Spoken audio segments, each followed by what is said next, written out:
I'll blow up into smithereens. Lagi-lagi kasus korupsi nih guys. Kali ini Kalian pernah lihat berita nggak terkait korupsi yang melibatkan pegawai pemerintahan? Padahal mereka sudah diatur dalam undang-undang supaya bekerja jujur dan profesional.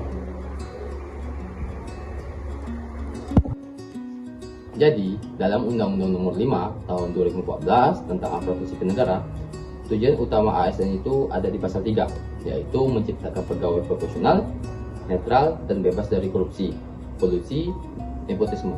Kemudian di pasal 10 dijelaskan bahwa ASN fungsi sebagai pelaksana kebijakan publik, pelayanan publik, dan perangkat persatuan bangsa.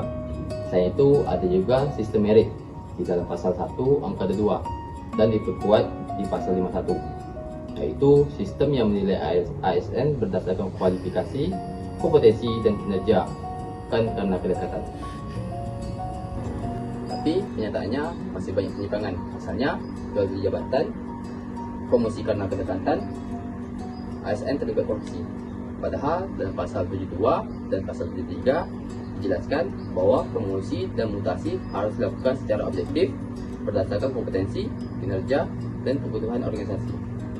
Selain itu, di pasal 77, penilaian kinerja ASN seharusnya menjadi dasar pembinaan, tapi seringkali hanya formalitas. Contoh kasusnya sebagai berikut.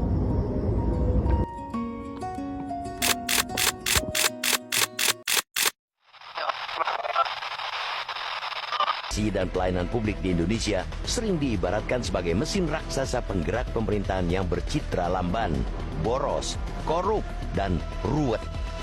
Seorang ASN di Dua pegawai kantor imigrasi kelas 1 Silaturahmi Nasional Perangkat Desa yang pemirsa seorang bidan di Lahat, Sumatera Selatan. War Usman terbukti melanggar kode. Nampaknya jelas pelayanan publik jadi tidak maksimal, kepercayaan masyarakat menurun, sistem birokrasi jadi tidak adil. Padahal dalam pasal 10, ASN itu berfungsi sebagai pelayan publik. Jadi kalau masih ada korupsi, nah berarti fungsi ini tidak berjalan dengan baik dong.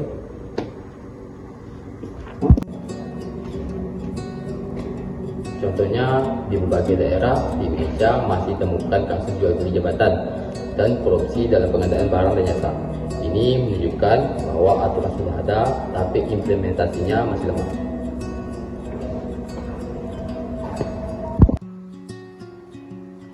Menurut saya, sebagai mahasiswa, undang-undang ini sebenarnya sangat lengkap. Bahkan dalam pasal 30 sampai pasal 35 dibentuk Komisi Aparatur Sipil Negara yang bertugas mengawasi penerapan sistem merit. Tapi masalahnya berada di pengawasan yang belum maksimal, transparansi masih kurang, dan penegakan hukum yang belum tegas. Jadi yang perlu diperbaiki itu bukan aturannya, tapi pelaksanaannya.